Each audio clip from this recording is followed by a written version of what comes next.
Good day, Money Masters. We are back in a short two-part series. Last time was part 1, today is part 2 of budgets or budgeting. Today I'm going to tell you how a budget is going to change your money mastering life forever. Let's rock and roll.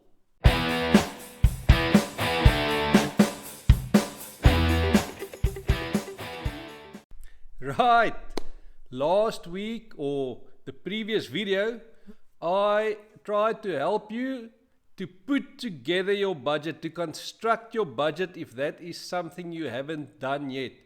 So if you haven't done that yet and you've happened across this video, please go back to the first video or set up your budget if you know how to do that, so that I can tell you today how it's going to help you to understand and master your money. Now, last week I referred back to Think Formula 2. Just a recap on that, I said Think Formula 2 says you receive your income and you first take off your savings, you pay yourself first, and you also take off your giving, and then the money after that that's left is left for you to spend, and that is what you've got, or what you have left to work with for your expenses, for your budget, to make your budget balance or to get your budget in the green. In other words, that you spend less than what you earn. Very important.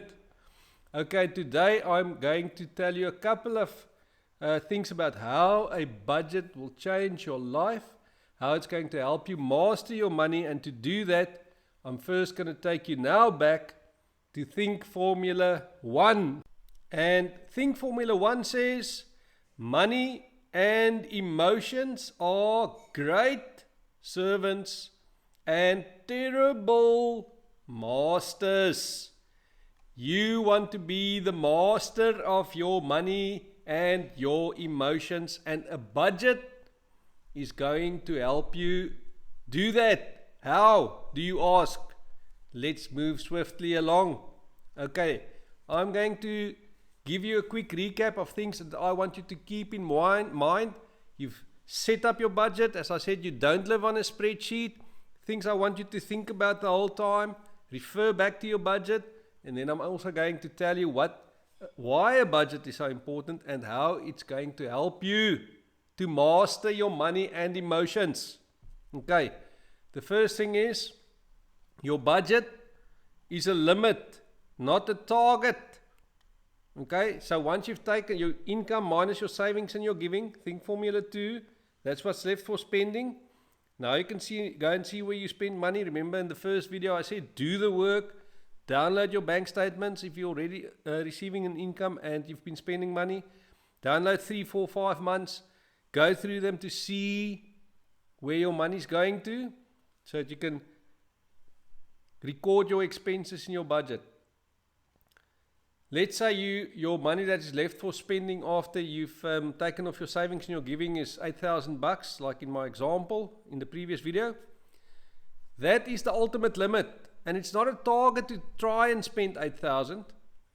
What you want to do is you want to say that is the ultimate limit. I can't go over that. A lot of you are going over that limit.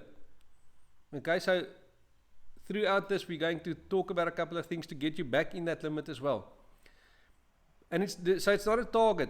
You're not trying to spend as much as possible. You're trying to spend as little as possible, and that's your ultimate limit. Okay? Your budget, what I said in the previous video, is split your expenses between recurring and non-recurring expenses. And then what I'd also like you to do now is go and highlight in your recurring and non-recurring expenses 2 colors, highlight and distinguish whether it's a recurring or non-recurring expense between needs and wants. Needs. You have to eat, you have to drink water or some liquid of some kind. If you entered into a rental contract to rent a place, you have to pay rent, otherwise they kick you out. If you borrowed money to buy a property, you have to pay the bank the loan back, the mortgage loan or the bond repayment. Otherwise, they take your house and kick you out. Okay? Those are needs. You need to pay back that money versus wants. A new t-shirt every week. Okay, new running shoes every 2 months. I know this because I've been there. Okay. I've had to change my way of spending my money once I started seeing what I was spending money on.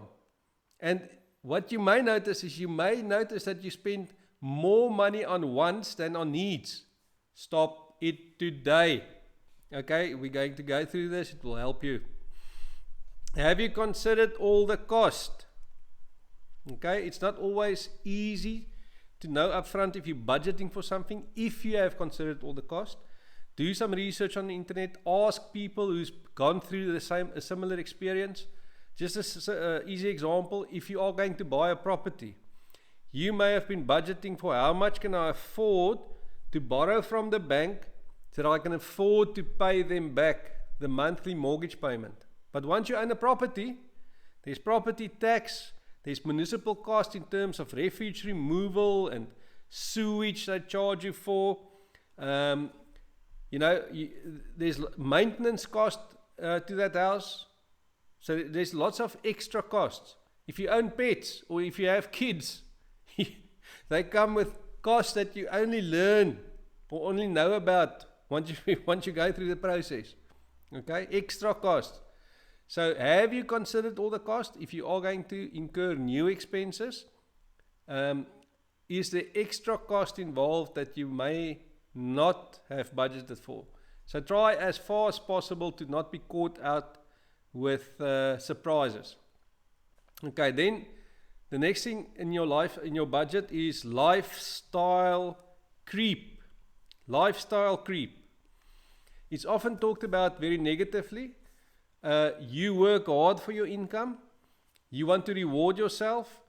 There's nothing wrong with that. I actually would encourage a little bit of lifestyle creep. And just to kind of put that in context, what is lifestyle creep? If you have, after you've taken off your savings and your giving, $8,000 left as an example to spend, you get an increase or a bonus. Now, let's say you received an increase in your income, you now have $9,000 left to spend. Remember, it's a limit, it's not a target. You don't have to now spend $1,000 more. You don't have to, okay, but you can. Lifestyle creep means every time your income goes up, in this case 8,000 to 9,000, you immediately expand your lifestyle with the full 1,000. So you never get the opportunity to increase your savings rate. Now, I already said I encourage lifestyle creep up to a point. Okay, in the beginning, if you're an income earner who's just started out, you perhaps don't receive a large income. The first year or 2 or 3, maybe if you do receive increases, maybe you can expand your lifestyle a little bit. But I would highly recommend from the very start, put a percentage in your mind.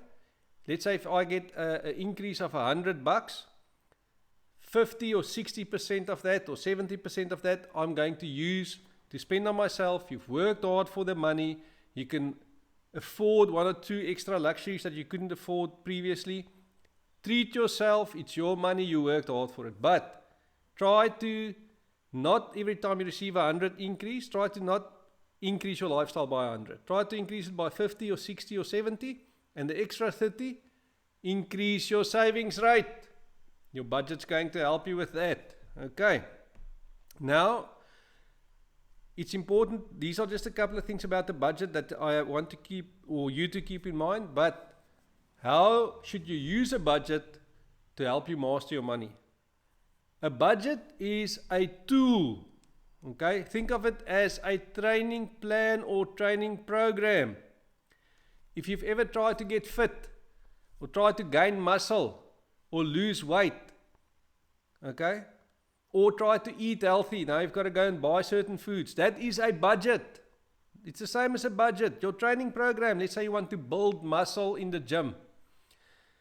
That's your budget. Your budget says today you must do a certain number of arm curls and shoulder presses.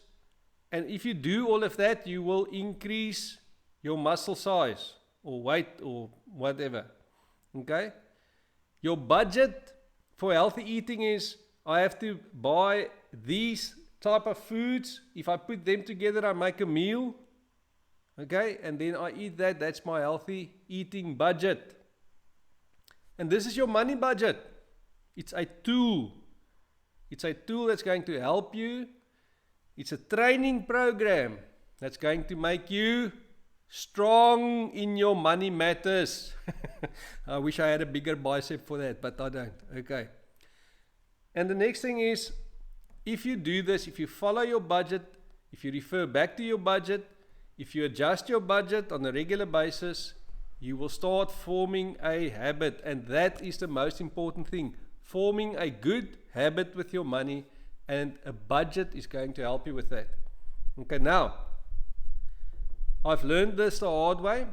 I heard this story after I learned it the hard way, so hopefully you hear it today, and you don't have to learn it the hard way. It takes 21 consecutive days to create a good habit, and only 3 consecutive days to form a bad habit. Now, what I would love for you, this budget to form a habit, is every month you get your bank statement, you make sure, what did I say I have a budget for? Did I spend that, or did I spend more or less? Where can I cut a little bit? Where did I go way overboard, and should I adjust the next month? Okay, and you're going to do that probably once a month. In the beginning, I would hardly suggest weekly. Okay, but if you're going to do it once a month, at least once a month, it's going to take 21 consecutive months, because you're not doing it daily. 21 consecutive months to form a good habit in mastering your money. That's almost 2 years of your life every month. What was my budget? Did I go over or under? Can I increase my savings rate? Okay? 21 months. And in that time, it's like a training program that I mentioned. If you go and train 2, 3, 4, 5 times at the gym, let's say in a week, in the beginning you won't even notice a change. But that's why people take those before and after pictures, right? Because if you go to the gym and you go there for, let's say, consecutively for 21 months, almost 2 years, and you take a picture again, you are going to look different if you followed your budget or your training program. And that's what this budget's going to do for you in your money matters. It's going to help you form good habits. No, I can't afford that. It's a want, it's not a need.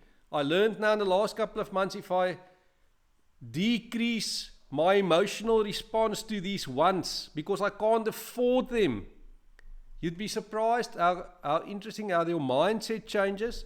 You see a thing, you want it, let's say a new running shoes, okay, there's a new model on the market, okay, you see them and you're like, man, I want those running shoes. But I can't afford them because it's a want, and my current shoes still have 300 or 400 Ks left on them before I need to replace them. But I've got my eye on you, running shoes. You're in my budget. I'm starting to save for you. Those type of things are going to start forming in your mind, forming a good habit.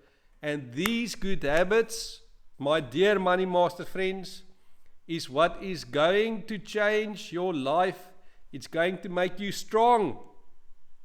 And it's going to make you master your emotions, because you're going to use your budget. You're going to start treating those emotions. I can't afford that. I know what my budget is. I'm telling my emotions no. And the more you tell your emotions no for things that you really do not need or want, okay, the more you tell it, the more you're going to become in control of it. The more you follow your budget, the more you see what's going on, spend less in certain areas, maybe spend even more in other areas if it's needed, okay?